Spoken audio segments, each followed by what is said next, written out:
Mesdames et messieurs, bonsoir et merci de votre fidélité à votre télévision régionale Prestige TV, le journal.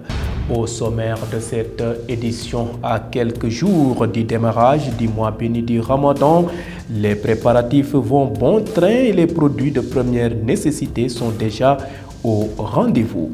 Ils sont nombreux à proposer des poulets de chair déplimés aux alentours du passage à niveau du rond-point Diakhao. Ces vendeurs respectent-ils les mesures d'hygiène?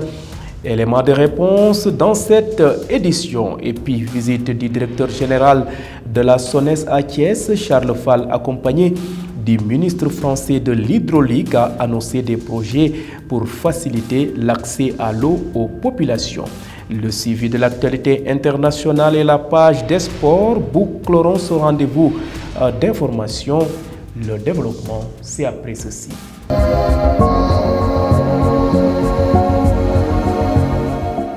Mesdames et messieurs, bonsoir et merci de nous rester fidèles. À présent donc, démarrons ce rendez-vous d'information par la situation épidémiologique du jour. Le ministère de la Santé et de l'Action sociale a fait le point sur la situation journalière de l'évolution de la COVID-19 au Sénégal ce mercredi 23 mars 2022. Sur 1230 tests réalisés, le Sénégal a enregistré 6 nouveaux cas de coronavirus, dont 6 communautaires et 0 cas contact.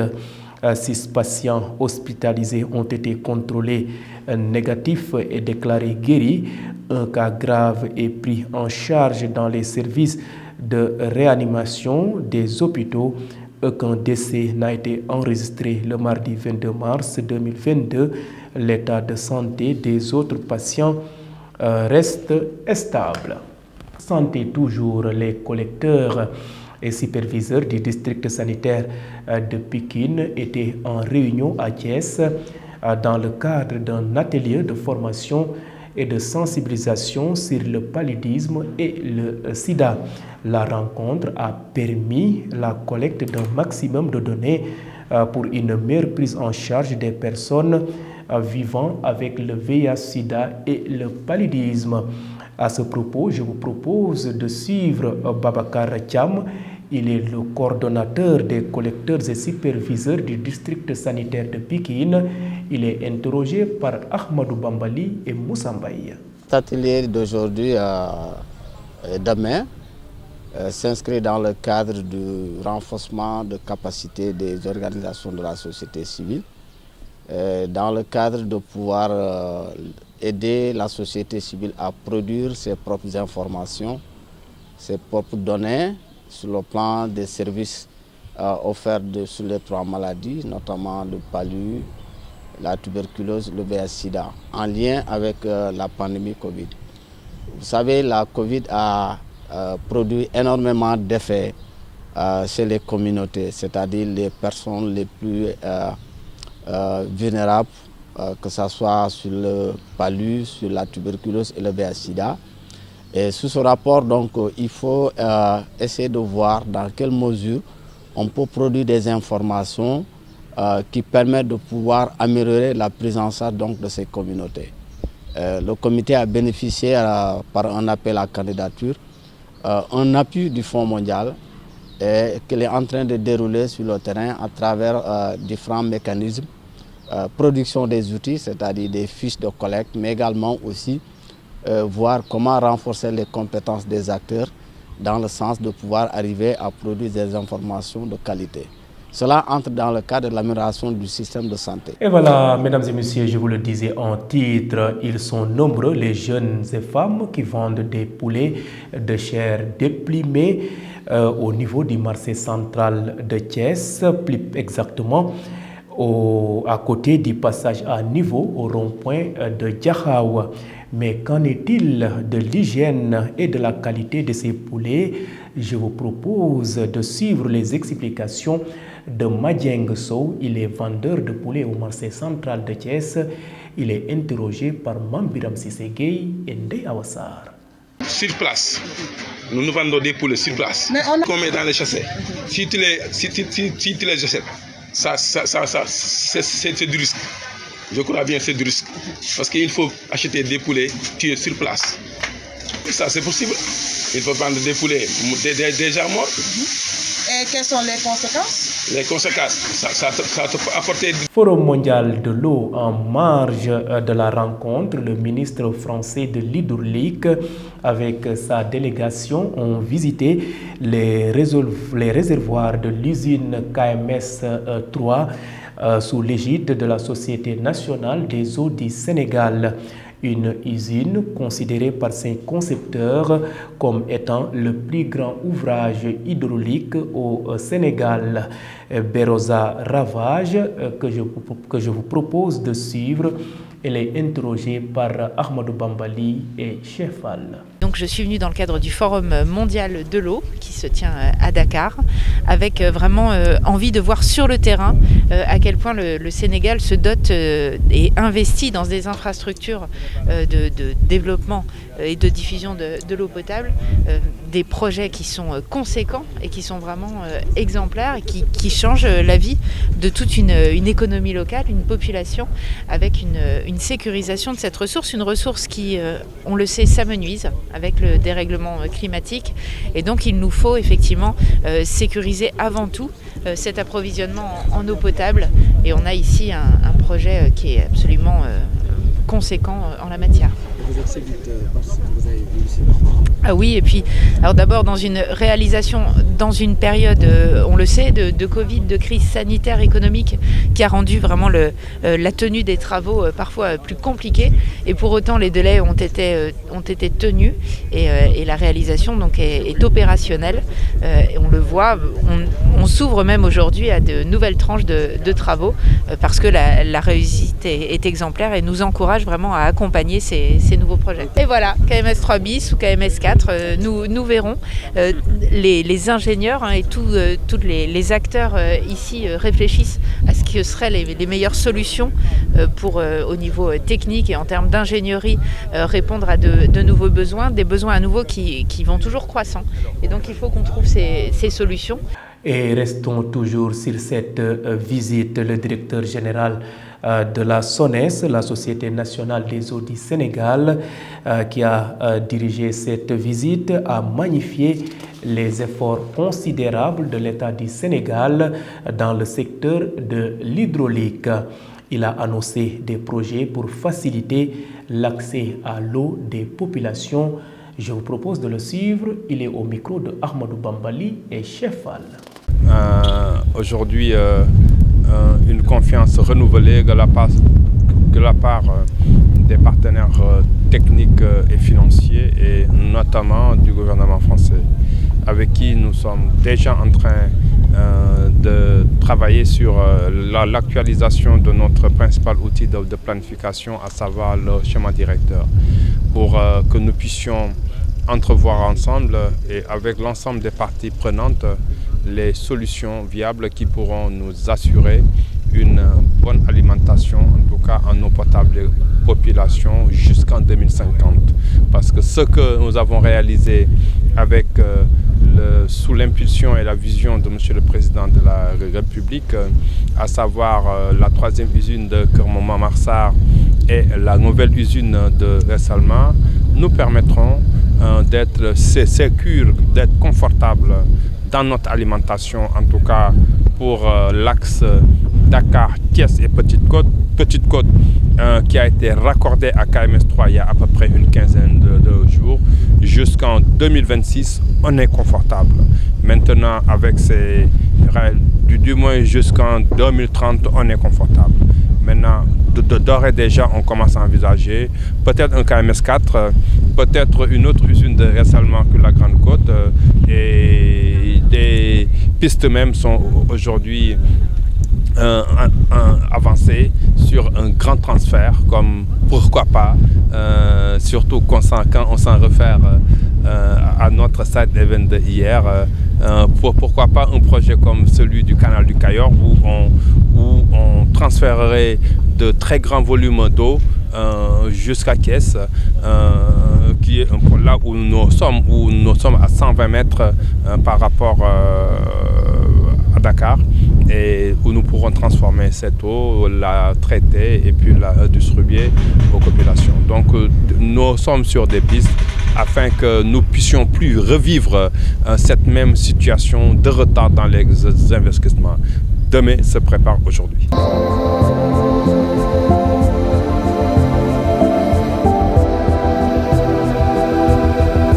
Et parlons maintenant société dans cette édition. Le Ramadan débute dans quelques jours, une période de forte consommation des ménages.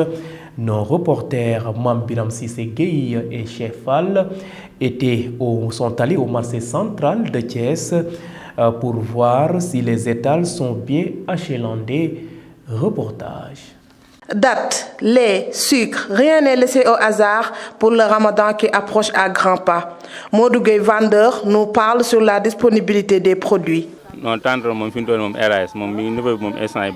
Les dattes sont disponibles et il y en a pour tous les goûts. Et les prix sont réconfortants. Il y en a en gros comme en détail. Chacun peut en profiter pour importer sa bourse. Pour les yeux aussi, on en a pour toutes les qualités. On a aussi des pâtes comme les couscous, les lasagnes et même les tortillas. Tout ce que la personne peut utiliser pour le Ramadan, c'est disponible dans le marché. Lasagne amna fi, samoul amna fi, xétu couscous yi bo bëgg, machallah amna fi. On ne peut pas parler de Ramadan sans parler des bons jus qu'on a l'habitude de boire après la rupture du jeûne. Soda Faye, vendeur de bissap, nous parle des prix qui sont abordables. Si tu regardes bien, on a 4 façons de bissap. On a le bissap blanc, le bissap ordinaire et le bissap vimto. Et tout se vendait très bien auparavant. Mais aujourd'hui, c'est difficile. Même avec le Ramadan qui va venir, les gens veulent acheter, mais c'est l'argent qui fait défaut. En tout cas, nous, on est là et on attend le bon Dieu pour que, en ce moment de Ramadan qui va venir, que le bon Dieu fructifie notre marchandise durant ce mois béni. Rappelons que le mois béni du Ramadan qui approche est un mois de partage. Merci donc à vous, Mambiram Sissé-Gueye et Chefal. La récente convocation de partenariat matérialisé entre l'ANPEJ et Bob Eco qui prévoit d'envoyer 50 000 mototaxis électriques déployés par la Fédération des conducteurs de moto Jakarta. Cette dernière trouve le prix de la moto trop élevé pour les Jakartamans. Ainsi, la fédération déplore le fait d'avoir été mise à l'écart. Hassan Djigel, leur porte-parole, donne plus de détails. Il est au micro de Ahmadou Bambali et Chefal. Je parle au nom de tous les conducteurs de vélo-taxi du Sénégal, au nom de la fédération nationale, accompagné de notre président Samba Koumba Sam, dire merci au président, mais profiter de cette occasion pour dire notre cri de cœur.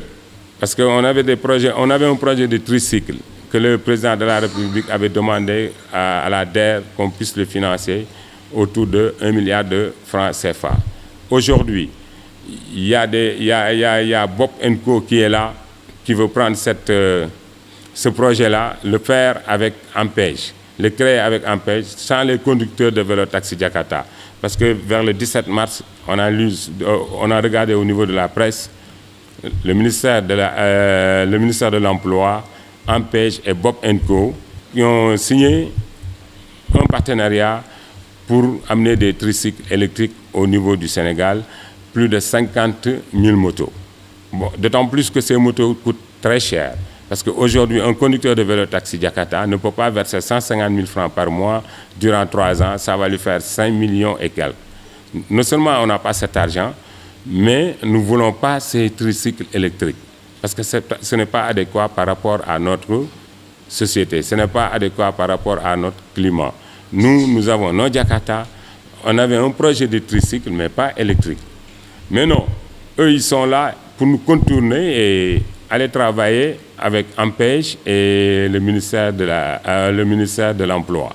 Vraiment, nous sommes très désolés et on s'adresse directement au président de la République pour lui dire que ce projet, c'était notre projet à nous. Personne n'a le droit de le signer sans la Fédération nationale.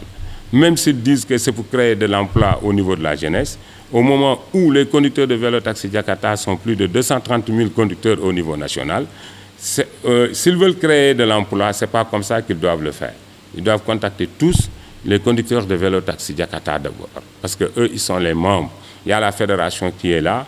Pour signer quoi que ce soit, on doit mener la fédération par rapport à ça.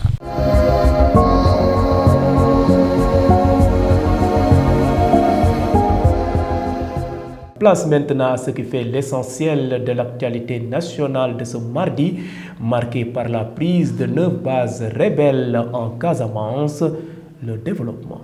Démarrons l'actualité nationale en Casamance. 8 bases de Salif Sadio détruites et plusieurs rebelles tués. L'armée nationale en mission de sécurisation dans le Nord Sindian a réussi à détruire totalement 8 bases rebelles de la faction du chef rebelle Salif Sadio et tuer plusieurs combattants. Débutées le 13 mars dernier, les opérations de sécurisation en cours dans la partie sud du pays visent à démanteler la faction du mouvement des forces démocratiques de la Casamance de Salif Sadio. L'armée nationale annonce la poursuite à tout prix des opérations de sécurisation avec la même détermination conformément à leur mission régalienne de préservation de l'intégrité du territoire national. Parlons à présent de la guerre en Ukraine. Macky Sall préoccupé par le renchérissement des prix. Le chef de l'État sénégalais, également président en exercice de l'Union africaine, a annoncé mardi à Dakar des consultations avec les partenaires bilatéraux et multilatéraux afin de contenir le renchérissement des prix des denrées, une des conséquences de la guerre en Ukraine. Nous avons déjà commencé à consulter tous nos partenaires sur le plan multilatéral, mais également les partenaires bilatéraux. C'est un appel au monde entier, à l'ensemble des partenaires qui travaillent avec les pays d'Afrique et avec le monde entier dans cette phase critique, a-t-il notamment. Terminons cette page de l'actualité nationale en parlant de la société civile invitée à s'impliquer davantage dans la prévention des conflits. La directrice exécutive adjointe du réseau ouest-africain pour l'édification de la paix a appelé mardi à Dakar la société civile africaine à œuvrer pour trouver les solutions et les stratégies nécessaires pour la prévention des conflits dans la sous-région ouest-africaine. Les différentes parties prenantes au niveau étatique et la société civile, nationale et internationale, peuvent ensemble essayer de trouver des solutions ou des stratégies par des axes de collaboration susceptibles de pouvoir mieux intervenir dans le domaine de prévention des conflits, a-t-elle indiqué. C'était tout pour l'actualité nationale.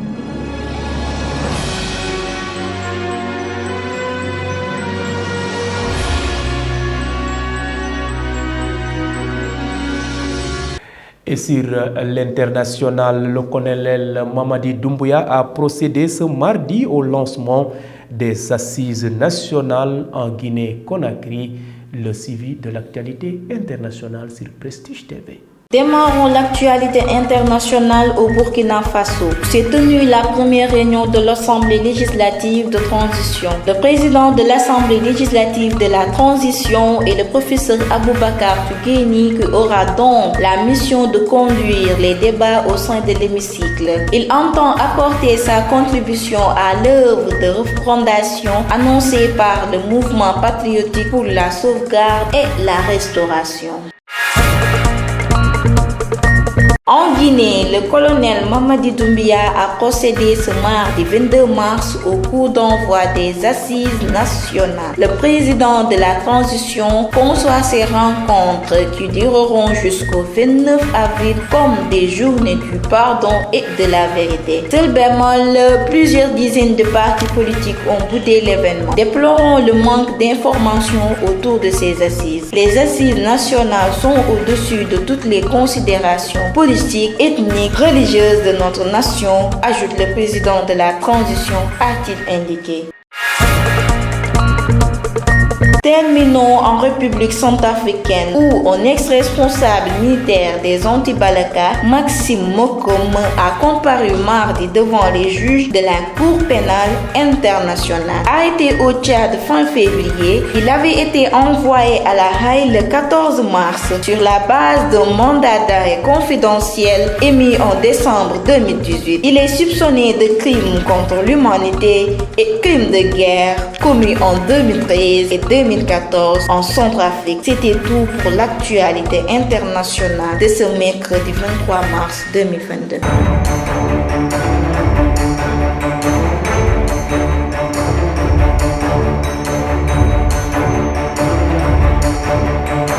Et place maintenant à l'actualité sportive. Les Lions du Sénégal ont rallié ce mardi le Caire. Ceci entre dans le cadre de la rencontre du vendredi contre les pharaons d'Égypte, nous dit Fatou Fall Gueye. Démarrons les actualités sportives avec Égypte-Sénégal. Les Lions rallient le Caire ce soir.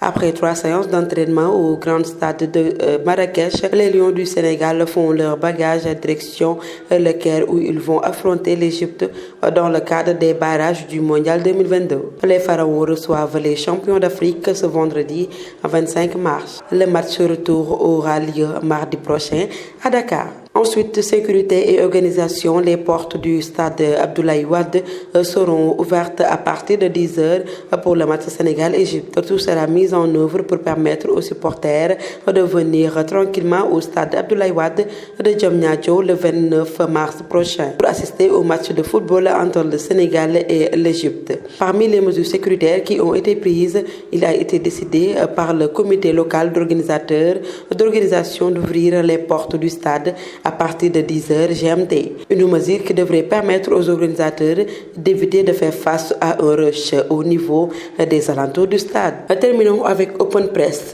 Eumeu Sène face à Bombardier. Après Eumeu Sène, c'était au tour de Bombardier à tenir son Open Press ce mardi 22 mars 2022 à Hambourg. Le B52 qui a affiché une grande forme n'a pas manqué l'occasion de galvaniser ses supporters pour sa revanche sur Eumeu Sène ce dimanche 27 mars, Inch'Allah. C'était tout pour les actualités sportives. Voilà donc, merci à Fatou Fall Gueye pour cette note sportive et ceci met fin à ce rendez-vous d'actualité. C'était le journal de ce mercredi 23 mars 2022. Vous étiez très nombreux à nous suivre à l'étranger via le réseau IPTV. D'autres optent pour nos différentes plateformes, à savoir le site d'information www.prestigethies.com, la page YouTube de Prestige et la page Facebook Live. En tout cas, votre fidélité fait notre fierté. Merci et bonne fin de soirée.